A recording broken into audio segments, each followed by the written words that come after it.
Bonjour à tous.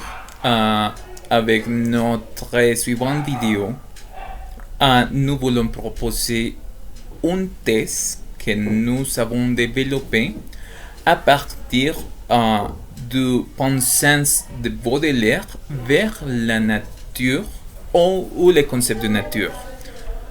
Euh, Nous voulons dire que la nature en tant que concept littéraire existe depuis l'Antiquité. Ce concept s'est développé à travers l'histoire de la pensée humaine, puisque la nature est étroitement liée à la nature humaine. Euh, Elle prend de différentes significations selon les époques historiques et les aspects culturels aussi. Dans les époques historiques antiques, la nature est à la fois une norme, une menace et aussi un refuge. De sa part, Aristote oppose la nature ou le concept de hasard. Mais au XIIe siècle, la nature devient un principe de mouvement où se perpétuent les traditions religieuses et au XVIIIe siècle, le concept grec de la nature est bien adapté. Cette pensée confirmait que la nature est la perfection et pour la doctrine classique, il s'agit de plaire en imitant la nature. Ajoutons qu'au XVIIIe siècle, quelques penseurs comme Montesquieu témoignaient d'une grande confiance dans la nature des choses. Pour les postérieurs rationalistes, la nature possédait toujours une rationalité interne et à partir de la deuxième moitié du XVIIIe siècle, la nature devient pleinement un concept critique.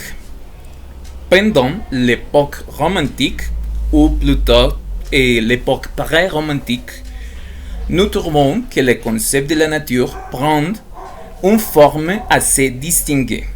Le sentiment de la nature est une extase fondée sur l'identification ou bien la ressemblance entre les paysages intérieurs et autrement dit celui, les hommes et les paysages extérieurs. Quelques écrivains à la fin du XVIIIe siècle sont les exemples les plus célèbres de ces concepts. Parmi eux, nous citons 4 poèmes de Baudelaire: L'Albatros, Élévation, Correspondance et Bénédiction, qui partait à la école symboliste, mais il a été influencé aussi par les Parnasses.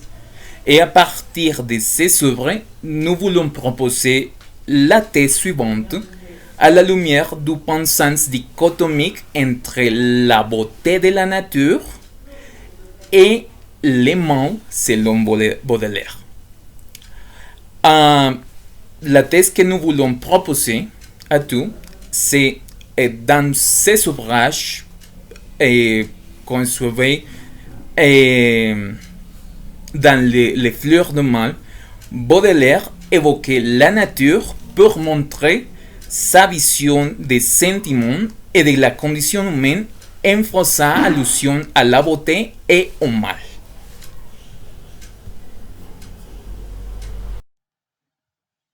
Bonjour, bonsoir à tous. Eh bien, les poèmes que je vais analyser et correspondance de Baudelaire que vous avez déjà lu. Et, eh bien, les poèmes, pour analyser les poèmes, c'est important d'abord nous souvenir de notre thèse qui dit eh, que dans son œuvre Les Pleurs du Mal, Baudelaire évoque la nature pour montrer sa vision des sentiments, des sentiments et de la condition humaine, faisant allusion à la beauté et au mal, non? Hum, Comme vous avez lu, on pouvait rencontrer des numéros symbolismes On peut alors observer de nombreux symboles qui dans ces cas, se réfèrent à la nature ou l'utilisant pour faire référence à des forêts, des symboles, par exemple, sons, couleurs et arômes de la nature, et définissant une partie de la condition humaine. Et pour cela, nous trouvons par exemple un premier élément qui renvoyait à la vie, à la conscience de notre existence, avec laquelle nous sommes capables, par exemple, de soulever des doutes devant des nombreuses questions que sous les êtres humains pouvant avoir. Et, cependant, et cette prise de conscience peut aussi nous conduire à au ténébreux ou mal. Et, car par exemple, les deux pouvant aussi être les ténèbres ou le mal, les négatifs, par exemple, qui, qui est contrasté avec les positifs. Mm. Et d'autre part, la beauté s'est retrouvée dans divers éléments. On pouvait voir, par exemple, dans l'enfance, qui est mentionné, et qui sens les vrais et pas seulement l'innocence. Et on trouvait aussi de la beauté dans la musique de la nature qui fournissent également des arômes sucrés qui nous remplissent. Et, et aussi, d'autres parfums enivrant l'âme et les sentiments qui nous, qui nous aident à unir le corps et l'esprit et lorsque nous sommes éveillés. Hum, Bon, en conclusion, dans ce poème, nous voyons comme l'être humain est une espèce, est un animal plein de poids et plus encore lorsque nous parlons de la nature, c'est-à-dire, car nous ne savons pas grand-chose de ce qui nous entoure et ce qui nous met en danger, par exemple. Et, cependant, cela fait pour me générer en même temps, au même temps, une recherche de réponses pour trouver un sens au milieu d'une symbolique naturelle qui euh, permet d'expliquer tout ce qui est beau et mauvais. Et, pour, d'autre part, les symbolismes dans la nature que Baudelaire utilise dans ses poèmes parlent de l'être humain lui-même par rapport aux autres et à tout ce qui l'entoure, rendant compte à plusieurs reprises de la condition humaine. Merci. Clair sur les poèmes Bénédiction de Baudelaire. Et ces poèmes reflètent un sentiment de non-conformité avec l'environnement familial et social dans lequel Baudelaire avait développé son enfance et son adolescence. C'est une composition pour moi en quelque sorte autobiographique, mais aussi par de la condition humaine, de la condition de la nature. Et il y a une comparaison entre la nature et les sentiments humains. Il y a aussi une allusion à la divinité en termes de création d'un être humain, en termes de l'acte de naissance. La naissance comme en tant qu'un acte de la nature est présenté dans ces poèmes comme un acte peut-être grotesque, peut-être un acte indésirables.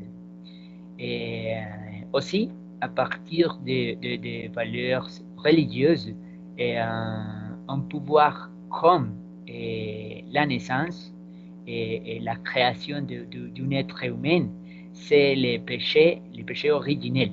Les péchés originels, par exemple, dans ces parties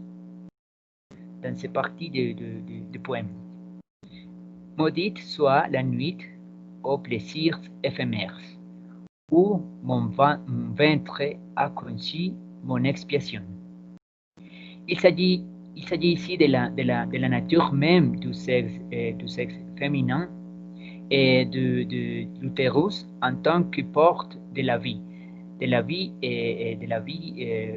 humaine, comme je l'ai mentionné, d'un acte naturel, bien sûr, qui conduit à la souffrance dans le monde terrenal.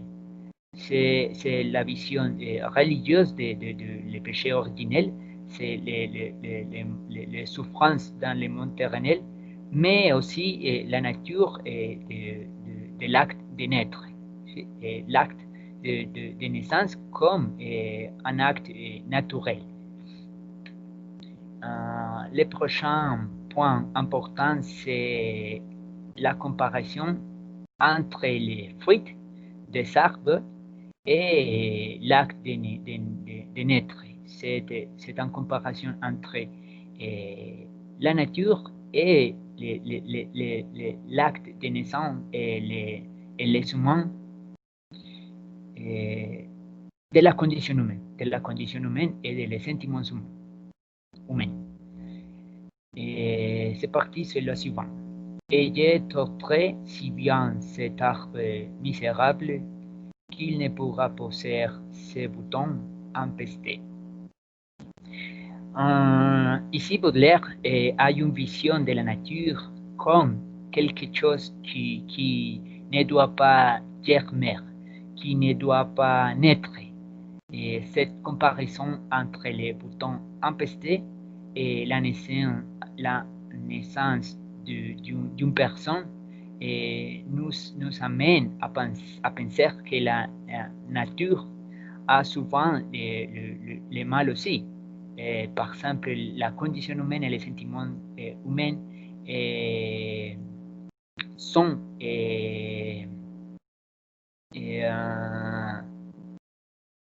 entre le bien et le mal, et les beautés et les grotesques.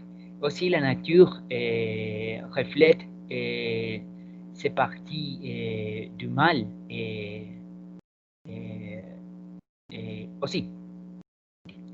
Et cela fait référence au même titre, par exemple, de fleurs du mal, parce qu'il y a une contradiction entre une vision du monde où les sentiments humains ne sont pas toujours bons ou beaux. Et de la même manière, la nature, dans quelques temps, peut être grotesque. La nature comme une chose grotesque c'est présent dans ces poèmes en comparaison avec les sentiments et la condition humaine qui peut être grotesque aussi. Parler aussi de la façon dont la condition humaine se reflète dans la nature elle-même. Il y a une autre partie très importante pour moi et pour l'équipe et pour parler sur notre thèse. C'est parti. L'enfant déshérité s'enivre de soleil et dans tout ce qu'il boit et dans tout ce qu'il mange, retrouver l'ambroisie et le nectar vermeil. Cette partie fait référence à un monde naturel et quelque peu sauvage où un enfant abandonnés errent dans la nature et mangent et boivent avec tout ce qu'ils trouvent. Et c'est un personnage libre et qui recherche de la nourriture et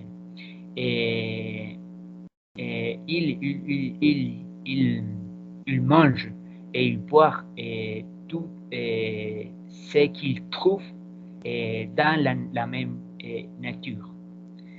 Mais cette nourriture donnée par la nature n'est pas simplement de la nourriture. C'est le nectar et l'ambroisie consommés par les dieux mêmes. Ça veut dire que la nature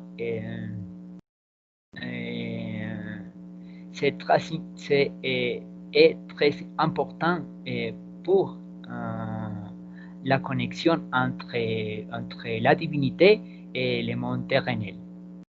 Et ici, la vision de la nature de Baudelaire prend un tournant et aussi maintenant belle. Et tout ce l'on peut en tirer est délicieux. C'est en contradiction avec les strophes précédentes, parce que dans ce cas, la nature c'est belle, c'est délicieux. C'est la nourriture de la nature, c'est le nectar et l'ambroisie des dieux. Cette partie reflète la contradiction entre la nature et les beautés de la nature et les grotesques et aussi le sentiment et la condition humaine.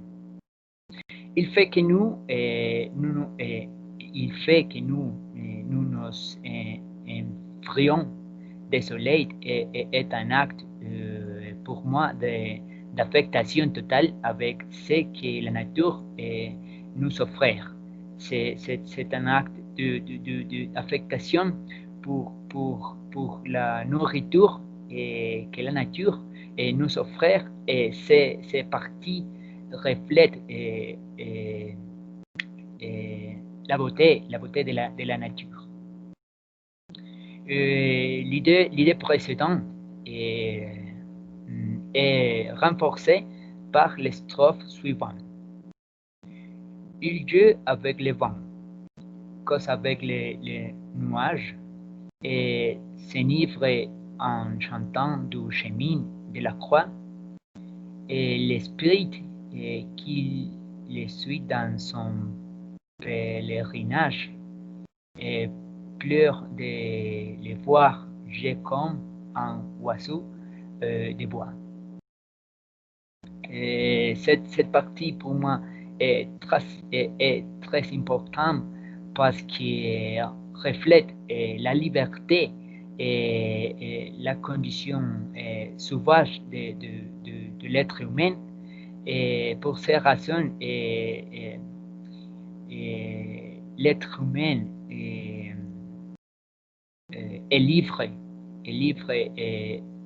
dans les conditions naturelles.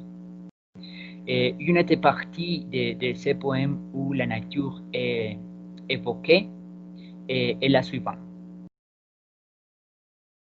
Comme tout jeune oiseau qui tremble et qui palpite, je rangerai ce cœur tout rouge de son sein, et pour rassasier ma bête favorite, et je lui jetterai par terre avec des dents. Et ici, cette comparaison entre un jeune oiseau et le corps d'un bébé, par exemple, nous montre que la nature est souvent cruelle et que les sentiments humains les sont aussi. Ainsi, Baudelaire tourne la dichotomie des sentiments humains Elle reflète dans la nature et montre cette dualité de la condition humaine qui fait aussi partie de la nature.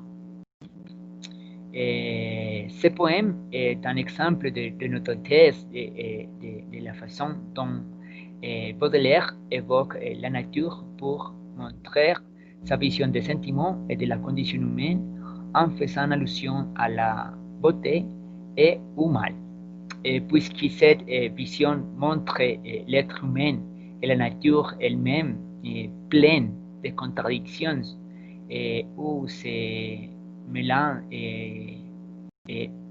la beauté et le mal, les grotesques et les précieux. Merci.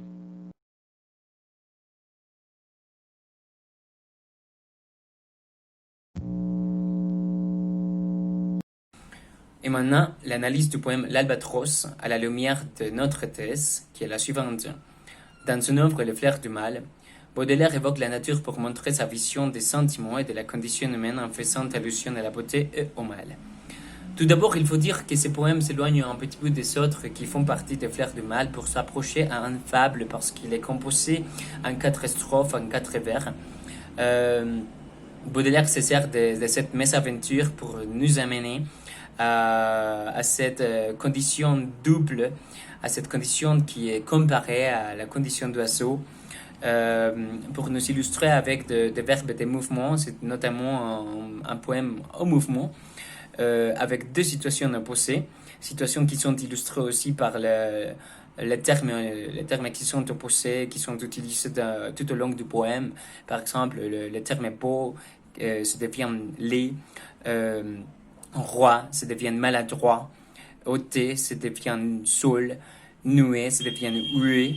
Il y a des allitérations avec la voyelle E, la consonne S, et il y a des caractéristiques symboliques tout au long du texte qui font partie de cette comparaison explicite, qui nous remarque aussi que ces rois ou ces princes, termes qui sont utilisés pour se référer au poète, il ne règne pas dans son territoire, il ne règne pas de manière naturelle, on va dire peut-être.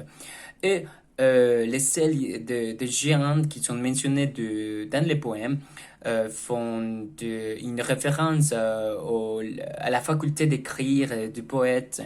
Il y a aussi un